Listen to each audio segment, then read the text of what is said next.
కొండబాబు విషయము మీరు చెప్పక ముందే నేను ఏదైతే పవన్ కళ్యాణ్ గారు కాకినాడ పర్యటన జరిగిన తర్వాత ఈ విషయం వెలుగులోకి వచ్చిన తర్వాత మా పార్టీ నాయకుల ద్వారా నేను తీసుకున్నటువంటి సమాచారం ఎవరికి అక్కడ లింకులు ఉన్నాయి.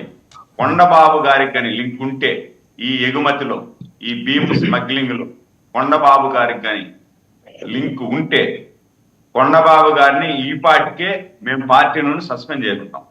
నాకు వచ్చిన సమాచారం ప్రకారము కొండబాబు గారికి ఈ ఎగుమతికి ఎలాంటి సంబంధం లేదు. కొండబాబు గారు ఒక అణగారినటువంటి కుటుంబానికి చెందినటువంటి వ్యక్తి. ఎమ్మెల్యేగా ఎదిగారు.